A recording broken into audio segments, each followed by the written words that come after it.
Yo, what is going on, everyone? It is another edition of Rob and Marcus Hates Wrestling. And you know what? You already kind of know I don't freaking like wrestling right now. It's been pretty bad. I'm hoping things get better, but what we got was a WWE draft that seems to be all led off by this guy right here, the H Man. And really not getting that feel of a shakeup. I was promised a shakeup. I got not much more than a tossed salad. So we're going to talk about that today. We're going to go over some of the other things going on, Bullet Club Gold, a lot of the factions in AEW, and a quick, again, recap of the WWE draft. No Marcus today. Marcus is doing grocery shopping. Don't mean to throw the guy under the bus, but yeah, doing a little grocery shopping. And yes, you can see right through me. My webcam likes to go right through my eyes. I love that. That is so creepy. In any case, we want to get started with the WWE draft, and we were promised a shakeup, and there really wasn't much of a shakeup at all. There was no shakeup. It was basically the storylines that were really, prominent right now. All of the major storylines, those people got to stay on the brand they were at, and the people who had nothing going for them are the ones who had to move. So it was really bizarre to me that they made it seem like something big was going to happen when nothing big happened at all. I'll give you an example. The Usos, they teased it all throughout the night that it was very possible that the Usos could be separated from the rest of the bloodline, but we didn't get that. What we got was the Usos going to SmackDown along with the bloodline, which they did separate the two in the sense that they said that the bloodline is considered to be Paul Heyman, Roman Reigns, and Solo Sikoa, but not the Usos. They were just considered a separate tag team. So with that said, they teased it. Now, that could have been interesting, having the Usos on one brand and the rest of the bloodline on the other, but that's not what they did. So they're going to keep that storyline going where they're all one big jumbled group. They did something similar for the Judgment Day. The Judgment Day were not separated. They just considered the Judgment Day to be everyone minus Rhea Ripley, but they kept them all on Raw. So there was no change here. Anyone who didn't have an active storyline going for them, were the ones that got, sent away. The only thing that was different then is some of the people like Bianca Belair. But you look at this, she goes to SmackDown. Of course, she's going to go to SmackDown because they don't want to pull Rhea Ripley off the Judgment Day.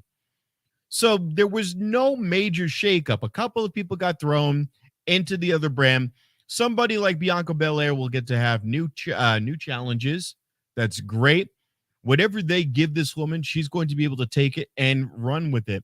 So that's good, but it wasn't really a shakeup. It was more along the lines that Rhea Ripley was more important than Bianca Belair. That's the way I'm looking at it. But we then go on to some of the other ones. You know what? We just had a match not too long ago where it was Rhea Ripley versus Asuka, and Asuka went over to SmackDown. So even then, it's very possible that they might just go down the road of doing the same old, which is a WrestleMania rematch. And if that's what they do, God, I hope they don't do that because that's pretty damn boring. It's pretty damn boring. They did a few other things. They have Liv Morgan and Raquel Rodriguez going to Raw. And again, I really don't care about this much. As a fan, I don't think of this as anything special. It really isn't, because these guys are going to get thrown on the back burner like every other women's tag team that has existed. The women's tag titles are a joke. They're not used. So these guys will get a few matches. They'll win some, they'll lose some, but they will always be a secondary belt. And it's not because they're women, or maybe it is in the sense that WWE doesn't care about them, but the women tag team titles are just pretty much useless. So unfortunately, we're looking at this already, and I'm not seeing a whole lot here that suggests that there were any changes made whatsoever. Now, again, Marcus states not with us today. He's going to be by next week. We're probably going to be going in on Wednesday, but that will include our producer and we'll have all of the news. Also, what's happening with Marcus Dietz and his local promotion, Kets Pro Wrestling, which is going to be throwing a show at the beginning of July right here in Las Vegas. And you might even see yours truly announcing that one. Not doing the ringside announcing, but, doing my Justin Roberts impersonation. I'll be really great. I'd like to thank everyone who's tuning in with us.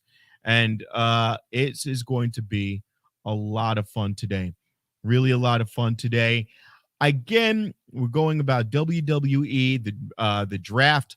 I really don't see anything that suggests that they shook anything up.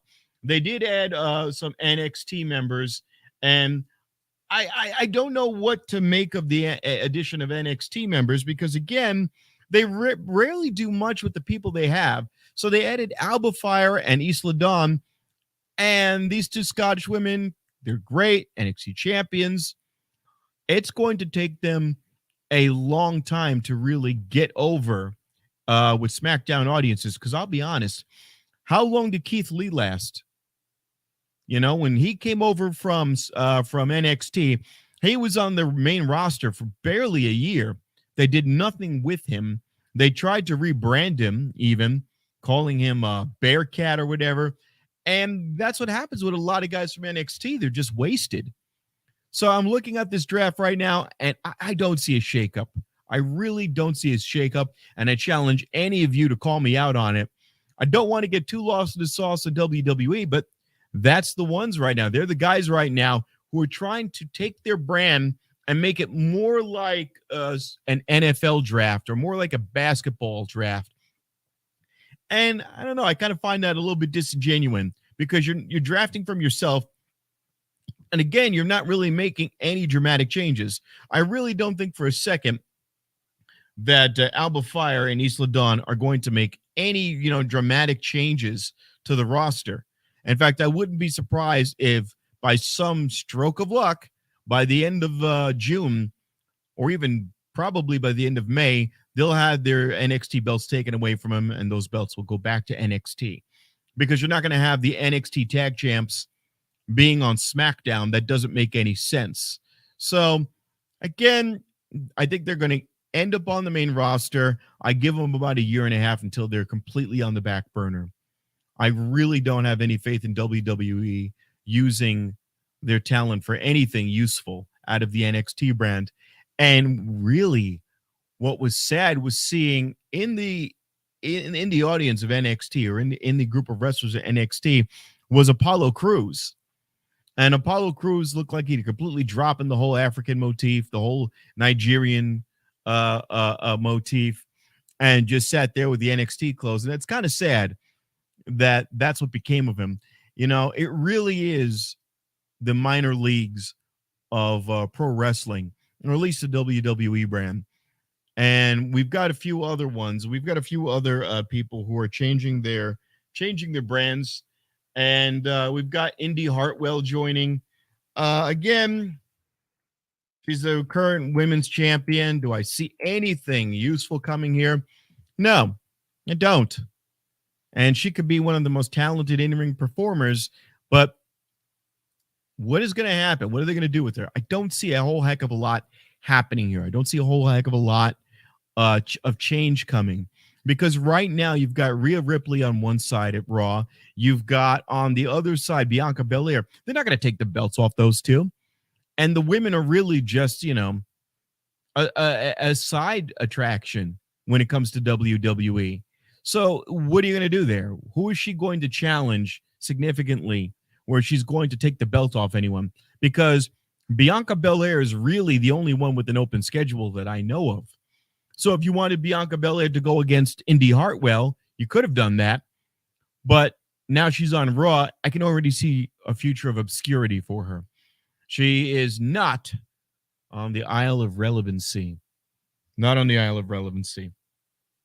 We've got a few other people there in the mix. Now, here's the other thing again, and we said this last week. Roman Reigns has two belts. He was basically carrying the belts for both brands. So this idea now that, Roman Reigns is just going to ignore. We're going to ignore now that Roman Reigns isn't going to want to go after this new WWE World Heavyweight Champion. I mean, the only thing I could see as a decent storyline, but again, WWE, I have no hope for these guys, is that Cody gets it. He gets the new World Heavyweight Championship. And then Roman Reigns goes, I want that too. I am the face of the company. I have both belts for a reason. I mean, is he going to walk around SmackDown with a black belt and a blue belt? That would look real stupid. I just didn't like this at all. And the second time around, when Triple H presented this whole notion, the second time around on Monday night on SmackDown, when he presented the belt, the new World Heavyweight Championship, he came out to a lot of pop, a lot of fanfare. The second time around, not so much. Not so much. And again, he was never a great actor. He looked around the room for a response, and he didn't get one. He didn't get a real response. And in my opinion, you can only go to the canned audience approval and applause so many times. Because if they're screaming and yelling, and then you go to the stands and the video feed is of a bunch of people who are just sitting there with their arms folded, well, guess what? We could see through that. We could see through that. I don't see how Roman Reigns would not want to go after that belt. I just don't get it. I don't see how he doesn't just put on a costume, put on a face mask, goes out and tries to get the belt from Cody Rhodes. Cody Rhodes, they'll make him work for it. I picture Cody Rhodes getting it at SummerSlam. I picture him getting that belt at SummerSlam. Maybe in the meantime, they'll give Seth Rollins a shot at it. Seth Rollins becomes the champion for a little bit. I don't know, because we're getting really close to SummerSlam. That's like, what, 2 or 3 pay-per-views away? You're going to have to give Cody Rhodes the belt, and you're going to have Roman Reigns come out the next day and go, hey, buddy, that's not the real belt, but I'm going to take it off your hands anyway. I'm going to do you a favor because that's a secondary belt. I'm going to make that belt relevant again. I cannot see Roman Reigns being okay. If we're going kayfabe here, if we're going full storyline, I can't see him being okay with just walking around with a SmackDown only belt, which is what this really is. It's a SmackDown belt and it's a Raw belt. Just like what we're seeing right now, those belts that he's wearing, that blue one is his SmackDown belt. The black one was the Raw belt. I can't see him in any reality going, yeah, I'm okay with this. And it would be pretty lame of him to be okay with it. I wouldn't want him to be all right with second best or half. And they put Paul Heyman out there, and Paul Heyman went to Triple H. Oh, it's a beautiful belt. Oh, Mr. H. Oh, thank you for my paycheck. And he kowtowed to him. But then he said, yeah, it was a beautiful belt. It'd be nice if Roman had it. He said something to that degree. So I'm not surprised, really. I'm really, really not surprised if, they're teasing it, that they don't go that route. Now, we do have Shinsuke Nakamura on, Raw, and he already beat up the Miz in an interview, Miz TV. I don't see anything coming of that. If anyone has any thoughts on that, I don't see anything coming of that little Miz TV segment. They might do a backlash with Miz and Shinsuke Nakamura just so he can get his toe in the water. Maybe work off a little bit of the ring rust. He really doesn't do much. It's just him working just long enough so they can get up to the Kinshasa. When he came from New Japan Pro Wrestling, I mean, they keep hailing him as this great striker. He's really not using his full repertoire of moves. I don't see all of the moves coming from him. It just seems like he evades and then wears you down long enough to pull off his finisher. It doesn't seem like he's operating at 100%. But again, even then, do you give somebody who, has a problem with English? And I'm not saying that in a messed up way, but they tried this with Asuka. It was hard for them to cut promos with her, and she's a very monotone person. Your Iconico is a very a monotone person. So every time they have a Japanese female, cut a promo, Sky or Asuka, they have them screaming and yelling at the top of their lungs. When they have Shinsuke Nakamura cut a promo, it's broken English, and I don't see him being able to do a lot of big promos. So I don't think they're going to give him a title opportunity, and if they do, not for a very long run. So I don't think he's going to get that new belt. It's got to be Cody Rhodes. It looks like they're trying to establish that it could be Seth Rollins, and that would be great too. He does deserve a title run. I would like to see Seth Rollins as the Intercontinental Champion because I think he could do more with that, a little bit less pressure, and that might be a good rival for, Gunther. Um, have Seth Rollins fight off a whole mad dog of all of the Imperium. But I'll say it like this. It should be Cody Rhodes getting that new belt and then challenging Roman Reigns at WrestleMania 40 in Philadelphia for the whole thing. It really doesn't make sense any other way to not do it that way. Take advantage of what you have there. Make one champion. There's just no reason not to. One company, one promotion. You could say that there's two brands. I get that, but other companies have multiple brands. When you go on AEW, you've got Rampage on Friday nights. You've got, Dynamite on Wednesday night Dynamite and Friday night Rampage. That's got one champion, MJF. That's it. We're going to go over and switch gears though, and really want to get off of WWE. I don't see anything big happening with WWE. I just don't think they're going to be able to do it. We're going to talk about right now Switchblade right there. Bullet Club Gold. I am hoping for a Bullet Club Elite because right now they're doing the Elite and they're doing the Elite versus the Blackpool Combat Club. And Jay White, I think he and Juice Robinson are either going to get overwhelmed or, the Elite are going to get overwhelmed because there's that number advantage by the Blackpool Combat Club. And I would hope then that they would have to call in Juice Robinson and a Switchblade Jay White and just use them. Just use them and call it the Bullet Club Elite. That would be freaking awesome. Have the Bullet Club Elite. Every member of the Elite were in the Bullet Club. Call the Bullet Club Elite. Have those guys go in there and take out the Blackpool Combat Club. Make a massive chapter of the Bullet Club. And you know what? Keep in mind, you've still got the OC at WWE. Those guys need to get out of there. Get the hell out of there. Let your contracts expire. Get Carl Anderson, Luke Gallows, AJ Styles on freaking AEW would be awesome. And get Mia Yim too. And just make one massive freaking Bullet Club. AEW needs it. There's too many factions in AEW because you have the Bullet Club. You have the Elite, of course, Elite of the what it's all named after. You have not the Nightmare Factory. The Nightmare Factory are gone. Matt Hardy's brand. Ingobernales. I forget what that one is. You've got about 4 or 5 or maybe even 6 factions on AEW. It's hard to keep track of them all. Just consolidate them.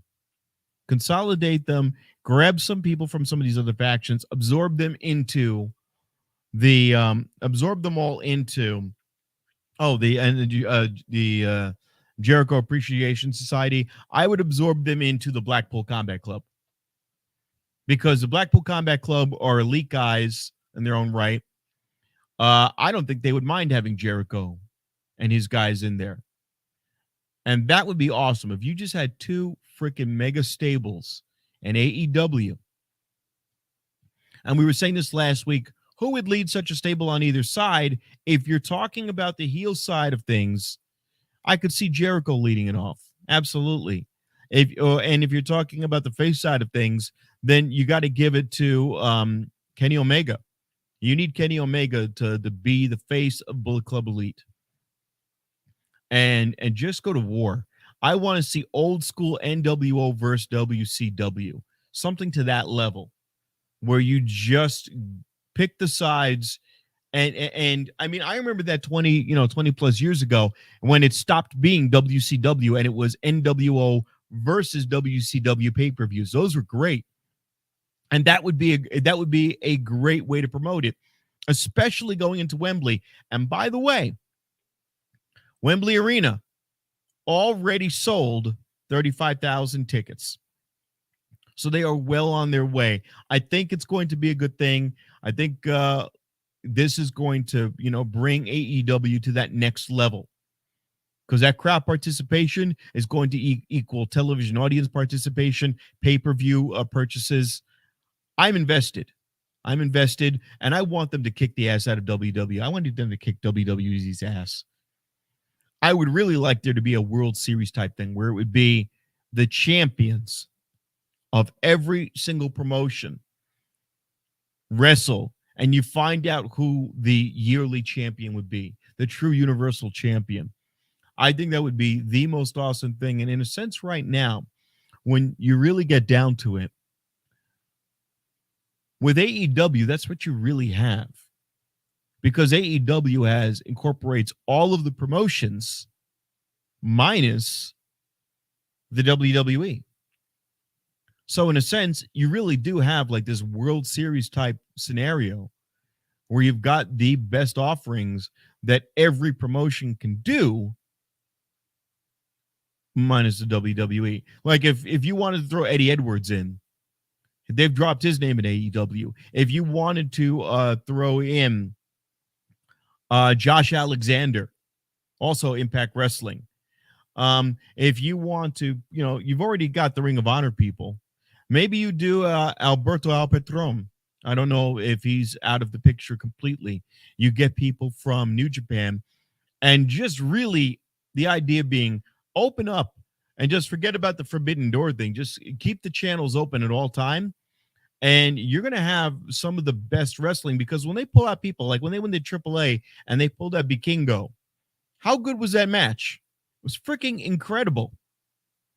It was just absolutely damn amazing to see that. And I want to see WWE get their ass kicked. I think they really need to be knocked down a peg. Because the guys to my right here, they're freaking killing it. I'm pointing to my right. There we go. Or to my left. To my left? Yeah. But AEW, I think, is killing it overall. What I'm curious about is CM Punk. Because if he goes back to WWE, that would be an idiotic choice, because they're not going to do anything with him.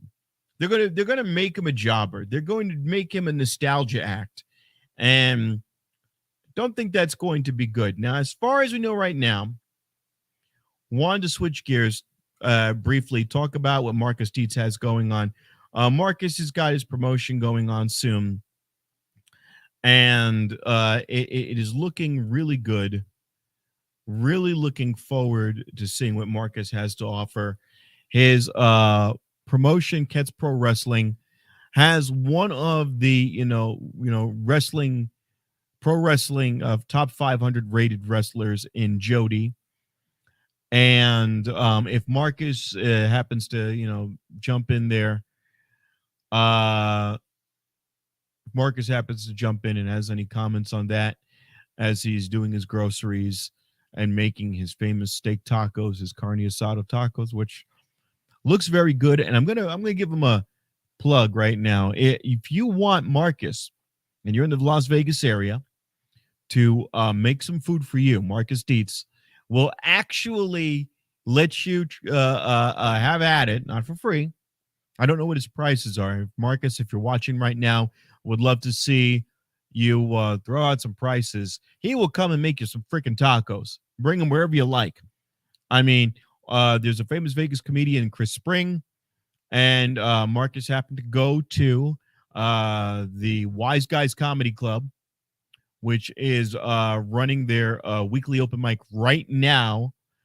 Um, and Marcus showed up and brought an entire mega order of tacos to the Las Vegas Comedy Club Wise Guys. He will meet you wherever you are and give you some damn good tacos for a gringo. You know, he's a white guy. So I don't know if he knows about adobo. You know, he's a white guy, so he might just know about salt and pepper. Uh, S. Lagonia out there need to work this in a promotion. Yeah, you know what? That's not a bad idea. I'll tell you right now. If you subscribe to our channel and you know, or on our Facebook or on our YouTube, find us on YouTube. Marcus Dietz, I will find a way for him to do this. He'll put it in an envelope. It'll be a little greasy envelope. He will mail you a taco. I'm speaking for him right now. I'll pay for the stamp. Marcus will give you a taco.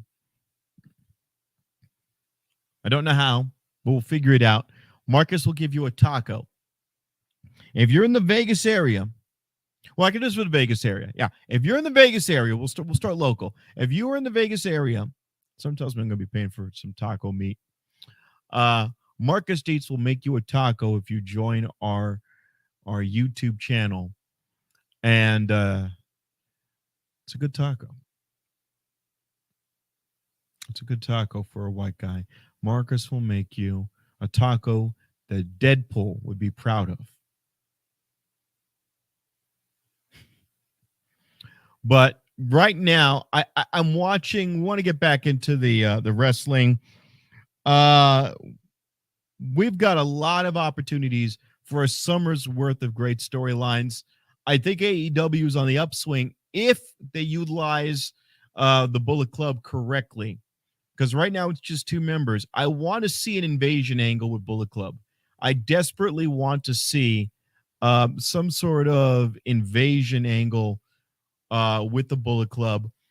I need to see that. I need to see the Bullet Club come in there and start kicking the shit out of everyone. And the problem is they just did that with the Blackpool Combat Club.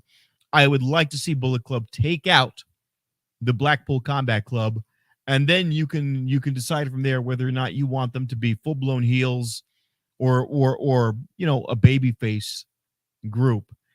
Because if you leave them right now as just two guys, you run that risk of having them get swallowed up because the Blackpool Combat Club is beating the piss out of everyone. The JAS is beating up on frickin' yes, absolutely, Marcus. Thanks for promoting. I got no problem. Adam Cole right now, and I want to say this and get your opinion if you have his sec, Marcus. Unfortunately, it couldn't make it there with us today. And by the way, Razor Kiyo, you assholes.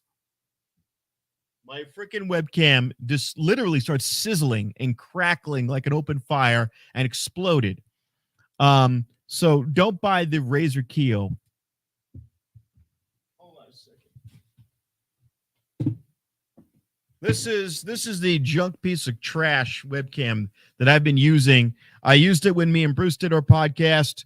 Bruce Leonard, shout out to him. He's got champagnes on Maryland Parkway, right across from the Boulevard Mall. Great comedy scene there. Go check it out. I'll be there tonight. There's going to be a lot of great performing, a lot of great guys performing. Sometimes you'll catch Marcus Dietz there. But this son of a bitch, from the moment I bought it, only half the ring light on here worked. This thing has been a joke since day freaking one.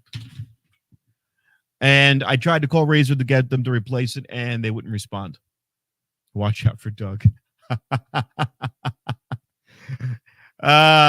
Yeah, we've got a lot of great, you know, if you want to get a chance to see some of the greatest comedians really on the West Coast, a lot of them will go to Champagnes on Maryland Parkway at Midnight Comedy, hosted by Bruce Leonard. You can find him on social media, Facebook, Adam Chancellor, and Instagram, Bruce Leonard.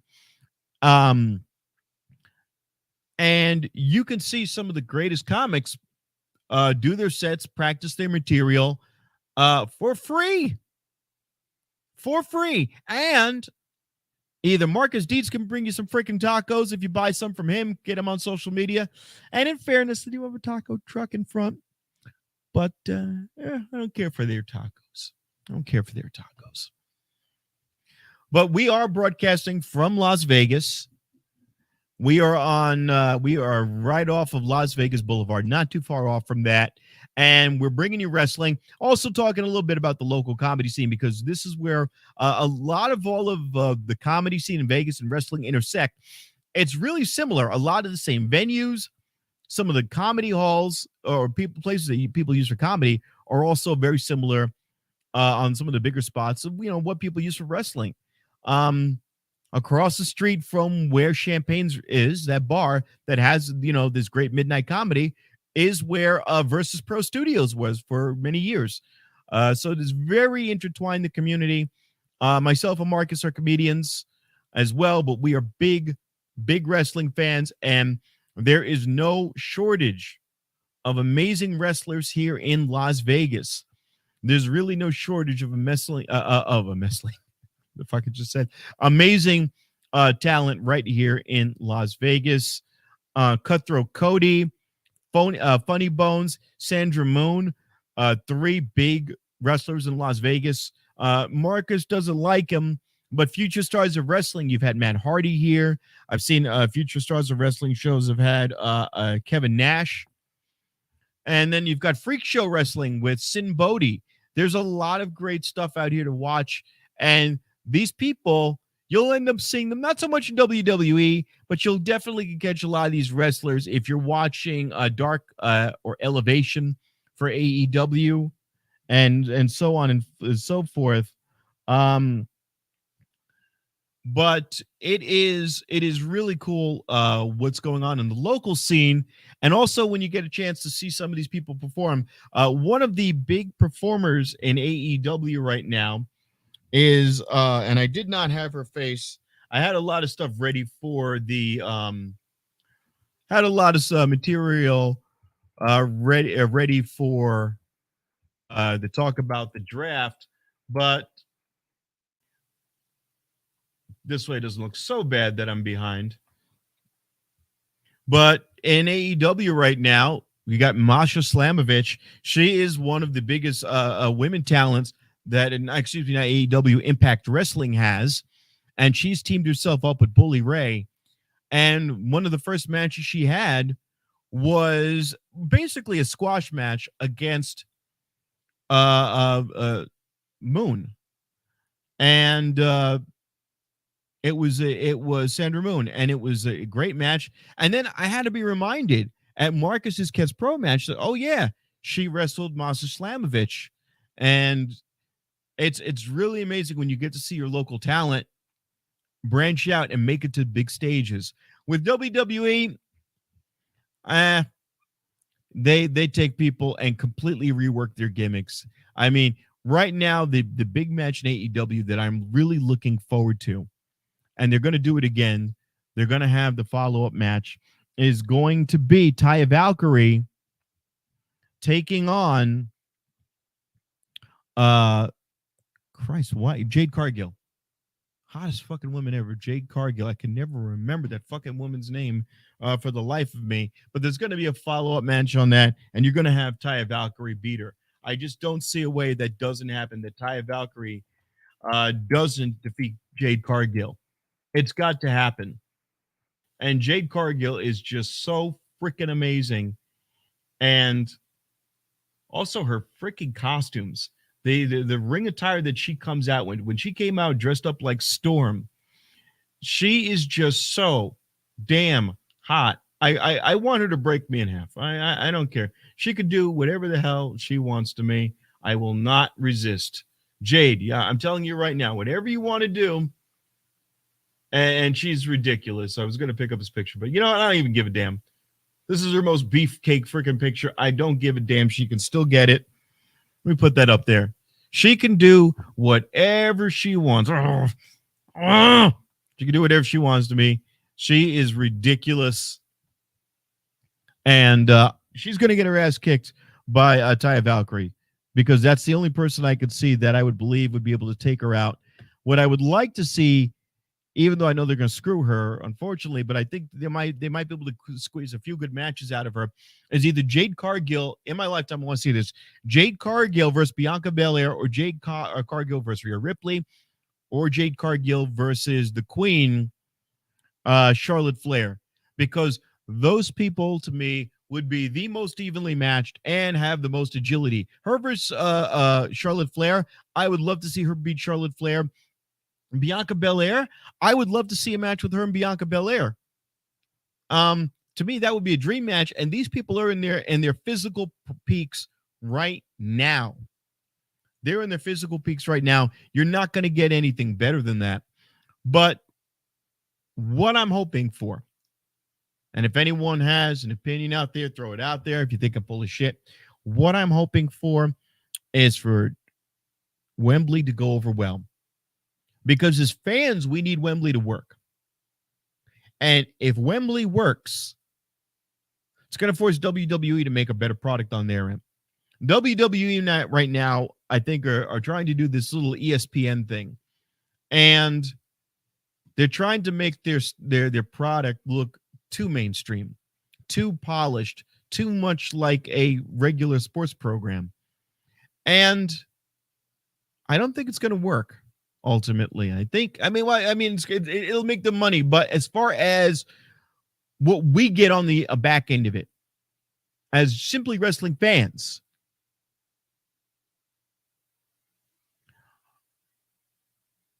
I think it's going to be way better for WWE if AEW scores big in England.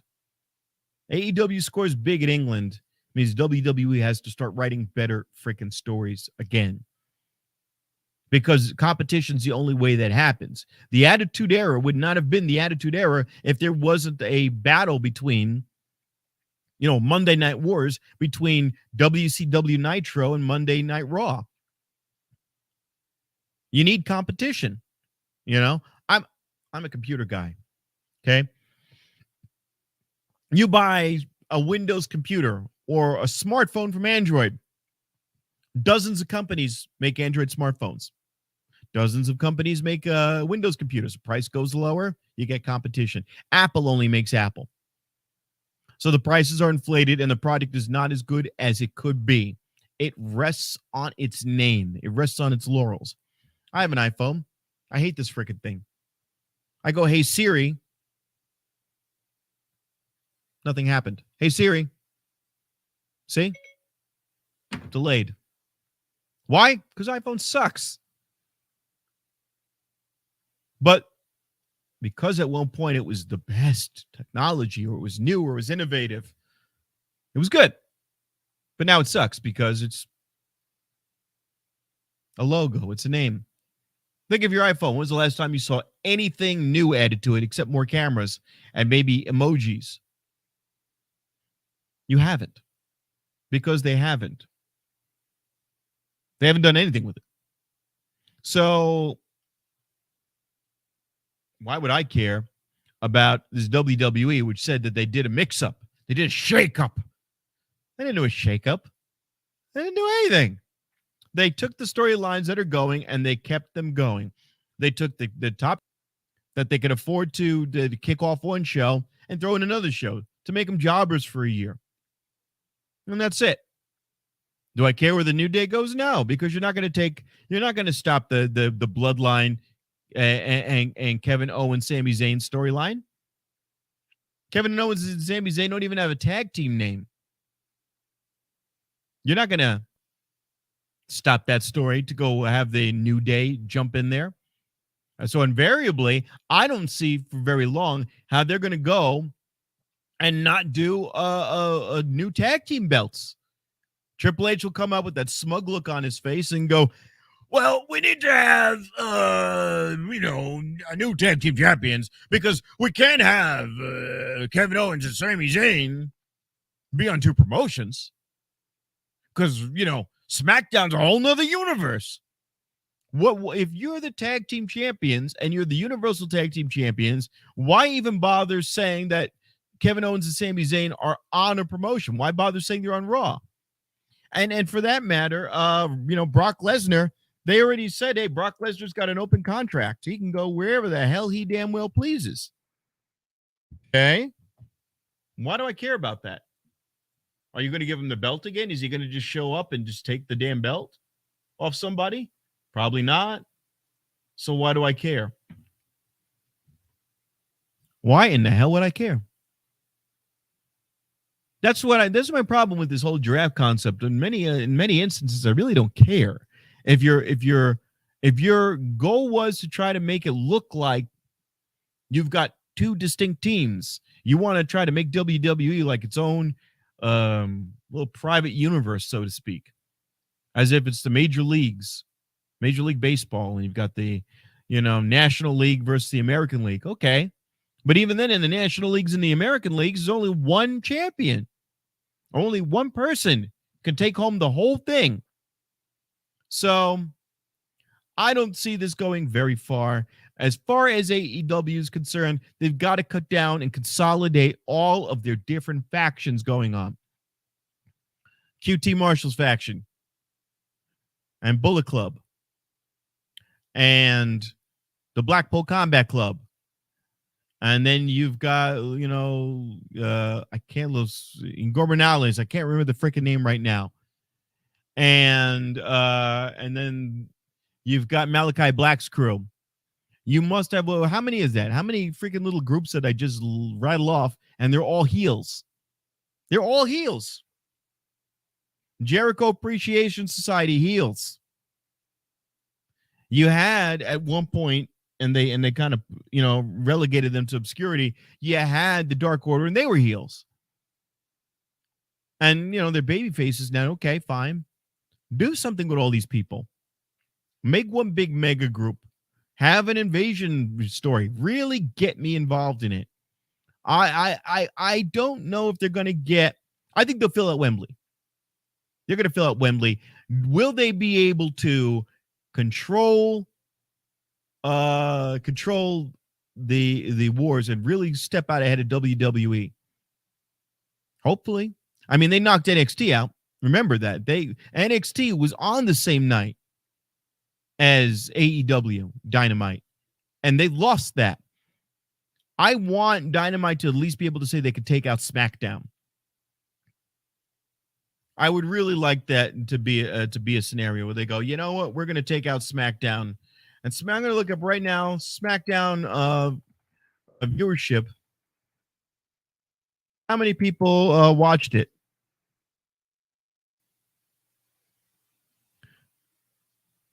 Well, for the first night of the draft, the viewership was up. So they were up from 13% from the previous week. They had 2.17 million viewers. That's a lot of freaking people. Let's compare that with AEW Dynamite. Dynamite viewers. And yeah, see, not even close. They're under half. AEW keeps hovering around this below 1 million job, but they're doing 860,000. And they're down 9% because the prior weeks they had over just under 1 million at 989,000. So they need to do something big. They really need to start pulling people from other. I think the only way they resolve this is they pull people from other promotions, do invasion arcs, have people striking from every which way. And also a lot of it has to do with the announcing. The announce team that they have across wrestling is not that good. I need somebody to be excited. I need the announcer to really step it up and take these shows to the next level. Excalibur's not doing it. He's exhausted reading, update after update after update after update after update. And it's like, great, and Tony Schiavone was like, wow, look at you. That was a lot. And that's funny, I guess, but I need old school Jim Ross. I need old school ECW announcing. I need people really, really shocked at what they're seeing. And I don't think we have it. I don't think we have it. We really don't. Not yet. We're going to get there. We're really going to get there. I'm going to be honest. That headset and that stupid hat are squeezing the bejesus out of my skull. No jokes. But we're going to go in a few minutes because next week we're going to have our producer back. We're probably going to try to bring this program to you on Wednesdays from now on. And then around this time, we'll be done for the day. The goal is to be done around that 7:30, 8 o'clock mark. Hold on. And I just happen to have this hat. I don't give a damn about the Raiders. And I don't care about the freaking Oakland A's. Oakland A's are going to be my chance to see the Yankees play. That's about all I'll care about. I don't care about the A's. They got Garoppolo. Don't care. They suck. They really do suck. But you know who doesn't suck? Jade Cargill. Jade Cargill does not suck. Jade Cargill is the hottest chick in wrestling. Like, just damn. Just damn. Oh, my God. Oh, my God. Oh, my God. Hold on. I'm just checking pictures of Jade Cargill sunbathing, and wow, she is freaking stunning. Good Lord. Hold on. You need to see what I'm seeing right now. This is,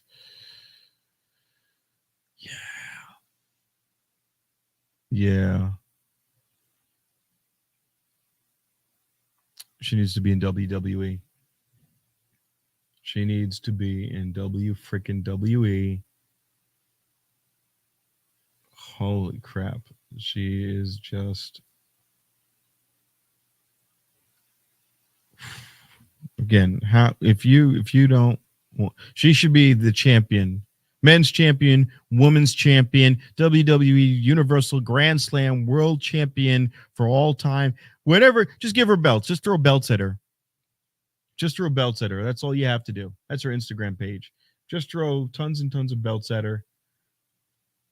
Yeah. I'm gonna have to leave in a minute because I'm gonna have to take care of some business.